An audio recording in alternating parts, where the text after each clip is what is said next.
당신이 내 딸이라는 사실 아직도 믿기지가 않아요. 누구의 목소리인지 분간조차 할 수 없었습니다. 그 말을 듣는 순간 마광숙은 가슴 한가운데 뜨거운 덩어리가 얹힌 듯 숨이 막혀왔습니다. 지금까지 살아온 모든 시간이 무의미해지는 것만 같았습니다. 마광숙은 늘 의연했고 고통 앞에서도 주저앉지 않았습니다. 하지만 그날 한 장의 낡은 사진이 그녀의 모든 세상을 뒤바꿔 놓았습니다.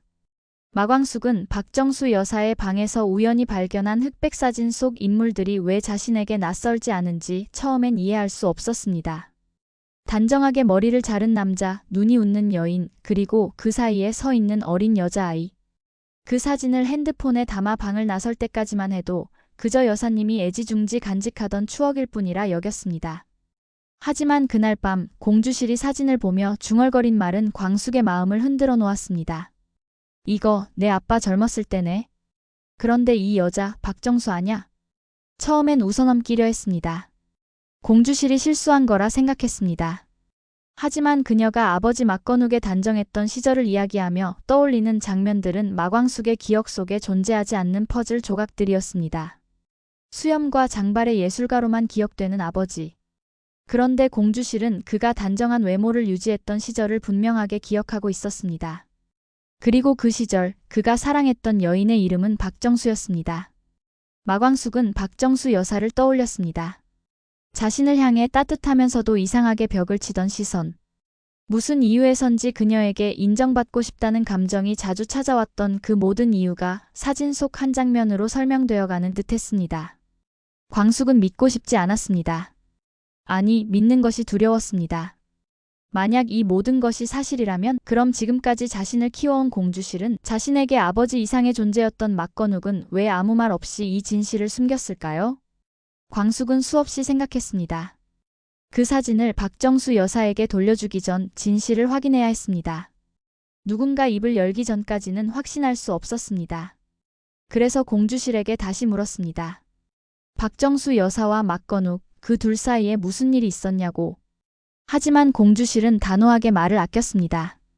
광숙의 눈을 똑바로 마주치며 말했습니다. 그런 과거가 무슨 의미가 있어? 넌 내 딸이야. 그게 변하면 안 돼.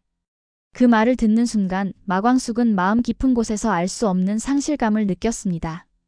자신이 누구인지에 대한 혼란보다 자신을 키운 사람의 진심을 의심하게 되는 그 순간이 더 고통스러웠습니다. 그녀는 알고 있었습니다.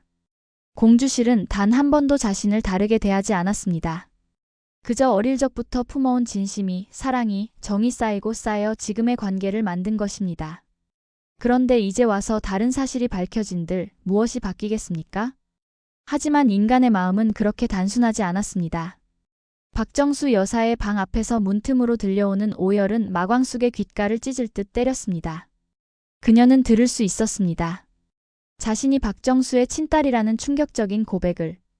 그리고 공주실의 단호한 주장까지. 내 딸 광숙이 당신 딸이 맞아. 당신 아버지가 거짓말했을 뿐이야. 광숙은 움직일 수 없었습니다. 다리가 풀려 문 앞에 주저앉은 채 한참을 울었습니다. 세상이 무너지는 기분이 이런 걸까? 지금껏 그녀가 믿고 의지해온 모든 것들이 흔들렸습니다. 그리고 그 모든 진실 위에서 두 여인이 흐느끼고 있었습니다. 공주실과 박정수. 한 명은 그녀를 낳고 떠난 생모, 한 명은 그녀를 안고 살아온 양모. 광숙은 결코 냉정하지 못했습니다. 그녀는 박정수 여사의 품에 안겨 목 놓아 울며 말했습니다. 엄마. 아니, 여사님. 나 어떡해요. 박정수는 그 말에 더욱 흐느끼며 말했습니다. 아가야, 이제 엄마라고 불러줘. 내가 몰랐던 게 죄야. 내가 널 가슴에 묻은 게 죄라고. 마광숙은 그 품 안에서 자신의 정체성을 다시 조각내야 했습니다. 그리고 동시에 공주실의 눈을 마주칠 수가 없었습니다. 그녀는 죄책감에 사로잡혔습니다. 자신이 누군가의 친딸이라는 이유만으로 지금까지의 관계가 훼손될까 두려웠습니다. 하지만 공주실은 다정하게 그녀의 등을 두드리며 말했습니다. 우리 딸, 누구 딸이든 무슨 상관이야. 내가 널 어떻게 키웠는데? 그 말 한마디에 마광숙은 다시 무너졌습니다. 공주실의 말에는 어떤 조건도 없었습니다. 혈연도, 출생의 비밀도, 어떤 과거도 그녀의 사랑을 흔들 수 없다는 확신이 담겨 있었습니다. 박정수 여사의 눈에서도 마찬가지였습니다. 지금이라도 내 얼굴을 볼 수 있어서 내 인생은 축복이야. 한동석은 이 모든 장면을 곁에서 지켜봤습니다. 마광숙의 눈물, 박정수 여사의 후회, 공주실의 담담한 위로. 그는 무엇을 해야 할지 몰랐지만 단 한 가지는 확신할 수 있었습니다. 마광숙을 지키는 것, 그것이 지금 자신이 해야 할 일이었습니다. 그래서 그는 마광숙의 손을 꼭 잡았습니다. 광숙 씨, 우리 함께 이겨냅시다. 당신 혼자 두지 않을게요. 하지만 마광숙의 눈은 여전히 복잡했습니다. 그녀는 박정수 여사에게 따져 묻고 싶은 것도 공주실에게 확인하고 싶은 것도 산더미처럼 많았습니다. 그리고 가장 깊은 곳에 막건욱에게 던지고 싶은 질문 하나가 남아 있었습니다. 아빠, 왜 단 한 번도 이 사실을 말하지 않았나요? 그 질문은 어디로도 닿지 않았습니다. 이미 세상을 떠난 아버지는 침묵했고 남겨진 이들은 그 침묵 앞에서 자신들의 몫을 감당해야만 했습니다. 그날 밤 마광숙은 오장수의 낡은 작업실에서 한참을 홀로 앉아 있었습니다. 수많은 추억이 덮여있는 술독 사이에서 그녀는 천천히 낡은 상자를 꺼냈습니다. 그 안에는 아버지 막건욱이 남긴 수많은 스케치와 편지들이 고스란히 남아 있었습니다. 그중 하나, 봉투에 적힌 문구가 그녀의 손을 멈추게 했습니다. 광수가, 언젠가 네가 이걸 읽게 되길 바란다. 그녀는 봉투를 천천히 열었습니다. 안에는 노란 종이에 또박또박 적힌 아버지의 손글씨. 내 딸 광수가. 아빠는 너를 지키기 위해 많은 걸 포기했다.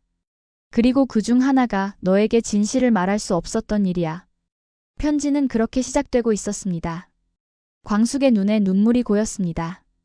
이제 그녀는 모든 진실과 마주해야 했습니다. 그리고 다음 날 그녀는 한동석에게 말없이 편지를 내밀었습니다.